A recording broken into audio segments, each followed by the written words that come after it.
hari ini kita bertemu lagi ya di mata pelajaran kimia di pertemuan kedua atau daring kedua atau minggu kedua, yaitu tentang metode ilmiah.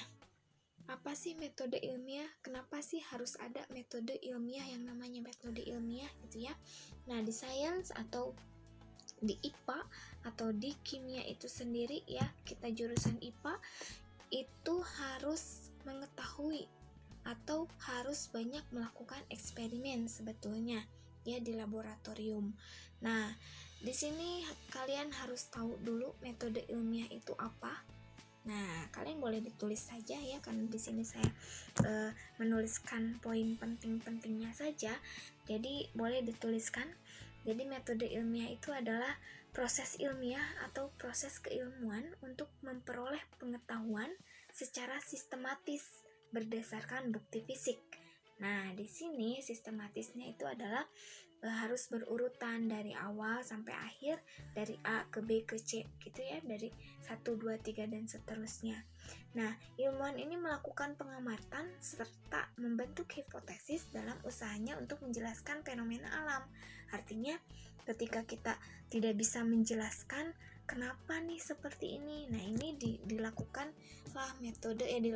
penelitian yang berdasarkan pada metode ilmiah ini. Kemudian karakteristik metode ilmiah. Karakteristik metode ilmiah dibagi menjadi 5. Yang pertama ada karakteristik metode ilmiah itu harus bersifat kritis dan analitis ya. Kemudian yang kedua bersifat logis, kemudian objektif, konseptual, dan empiris. Kritis analitis ini artinya bahwa metode ini harus menunjukkan adanya proses yang tepat untuk mengidentifikasi suatu masalah. Ya, jadi harus ada proses yang tepatnya. Kemudian untuk menentukan metode ini harus ada metode ini. Kenapa? Karena fungsinya adalah untuk memecahkan masalah. Jadi ini kritis dan analitis itu seperti itu ya. Jadi analis untuk memecahkan masalah, kemudian kritis itu harus tepat gitu ya, mengidentifikasinya seperti apa. Kemudian yang kedua bersifat logis. Artinya bersifat logis di sini adalah metode ini pemecahan atau metode ini adalah dapat memberikan argumentasi. Ya, artinya kesimpulan yang dibuatnya itu adalah secara rasional berdasarkan bukti-bukti yang tersedia. Jadi nggak goib ya. Artinya di sini ada bukti nyatanya, kemudian sifatnya adalah dia logis, rasional. Jadi bisa dikembangkan atau bisa diungkapkan dengan keilmuan. Kemudian yang ketiga adalah bersifat objektif. Bersifat objektif ini artinya dapat dicontoh oleh ilmuwan lain dalam studi yang sama dengan kondisi yang sama pula. Jadi misalnya kalian mau mencoba atau mau melakukan percobaan dari yang sudah bisa tidak. Nah, ini yang disebut dengan bersifat objektifnya. Kemudian yang keempat bersifat konseptual. Artinya dia terkonsep, proses penelitiannya itu dijalankan dengan pengembangan konsep. Yang pertama konsepnya seperti apa, kemudian yang kedua, nah itu harus berdasarkan teori ya, agar hasilnya dapat dipertanggungjawabkan. Teorinya seperti apa, kemudian pengembangan konsepnya seperti apa, itu harus bisa dipertanggungjawabkan. Makanya metode ilmiah ini bersifat konseptual. Kemudian yang terakhir adalah sifat empiris ya. Jadi karakteristik terakhir dari metode ilmiah itu adalah bersifat empiris. Artinya metode yang dipakai ini harus didasarkan pada fakta yang ada di lapangan. Nah, ini yang disebut dengan empiris ya. Kemudian langkah-langkah dari metode ilmiah.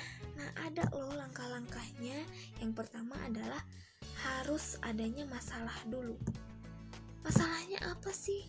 Kenapa harus diteliti? Kenapa harus dilakukan dengan metode ilmiah? Nah, yang pertama kan harus ada masalahnya dulu ya. Jadi masalah itu berawal dari masalah yang dapat digali dari sumber empiris dan teoritis. Kemudian agar masalahnya bisa ditemukan dengan baik, yaitu harus memerlukan fakta-fakta empiris gitu ya yang relevan. Kemudian setelah adanya masalah, kita rumuskan apa sih masalahnya, rumuskan masalah yang ditemukan itu apa saja. Nah, umumnya rumusan masalah ini disusun dalam bentuk pertanyaan ya. Bagaimana, apa tujuannya, kemudian bagaimana prosesnya, kemudian apa judulnya, dan lain sebagainya. Setelah merumuskan masalah, kita lanjutkan ke menyusun kerangka teori.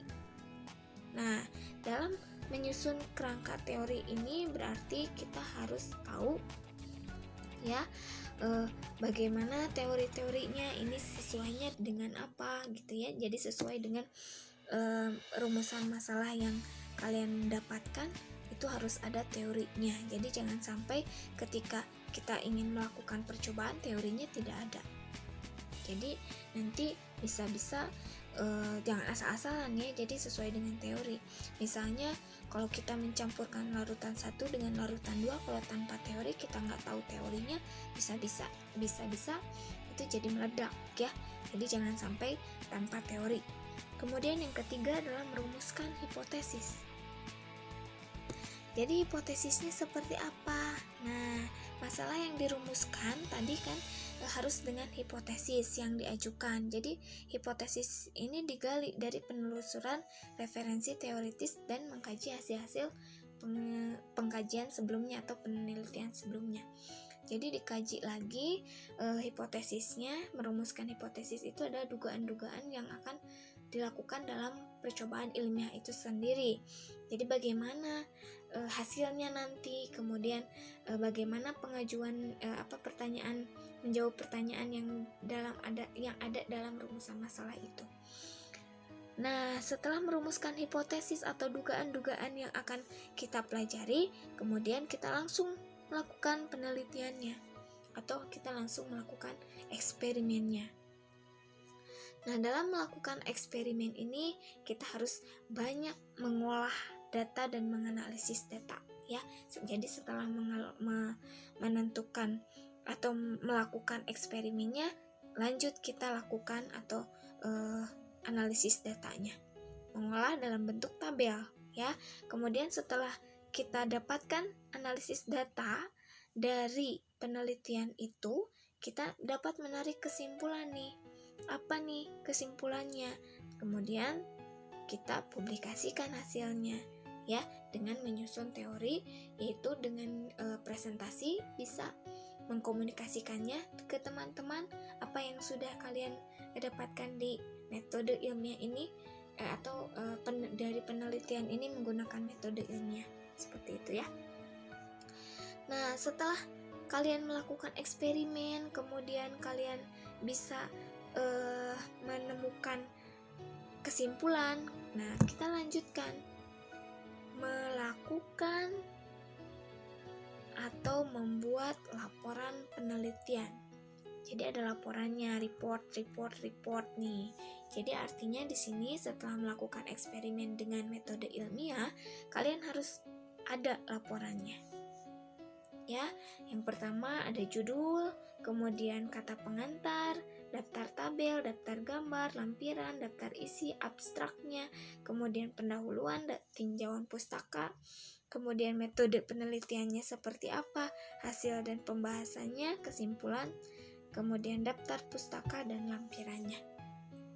Nah, karena dalam pandemi seperti ini, kalian boleh contohkan ya atau searching saja di Google, kalian boleh menentukan atau bebas kalian menentukan laporan penelitian ya. Jadi contohnya seperti apa dalam percobaan kimia ya yang bersangkutan dengan kimia. Kemudian kita lanjutkan ke keselamatan kerja di laboratorium. Sini ada lab safety, artinya di sini harus melakukan atau harus tahu ya tata cara keselamatan kerja di laboratorium itu seperti apa. Yang pertama, alat laboratorium dan kegunaannya kita bahas, kemudian bahan kimianya ada, kemudian penanganan sampah dan limbah lab itu dalam keadaan darurat seperti apa, kemudian petunjuk dan larangan di laboratorium itu seperti apa. Kita lanjutkan. Oke, lanjut ke alat-alat lab. Nah, di sini kalian harus tahu nih alat-alatnya. Alat-alat yang pertama yang akan kita bahas adalah tabung reaksi. Kemudian ada ini beker glass ya. Beker gelas di sini bisa disebut dengan gelas kimia, bisa.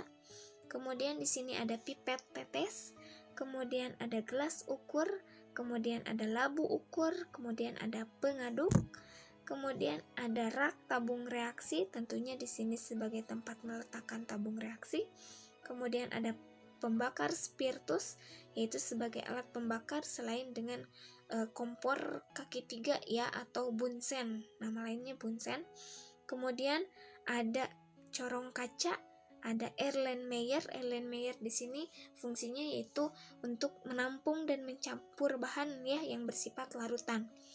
Kemudian ada penjepit tabung reaksi. Kemudian ini namanya juga penjepit tabung ya, berarti fungsinya itu untuk memegang atau menjepit tabung ya supaya tidak panas. Kemudian yang ketiga adalah mortar dan alu ya, seperti coet dan mutu, seperti itu. Kalau dalam Sunda coet dan mutu ya. Nah, ini fungsinya adalah menggerus dan menghaluskan bahan kimia yang padat ya, kalau cair nggak bisa. Terus kita lanjutkan. Nah, di sini ada bahan kimia, sifat dan simbolnya. Oke, sini ada tengkorak ya, artinya dia beracun. Kemudian mudah meledak, ini seperti ini simbolnya. Kemudian ada yang mudah terbakar, kalau ada api yang seperti ini artinya adalah mudah terbakar. Kemudian kalau yang seperti kipas ini ya, ini bukan kipas, ini artinya lambang radioaktif ya. Kemudian ya, radioaktif itu jadi bisa bereaksi ya, jadi hati-hati, ini bersifatnya sifat radioaktif. Kemudian sifat bahan yang selanjutnya lambangnya seperti ini, artinya ada O di sini, ring ya.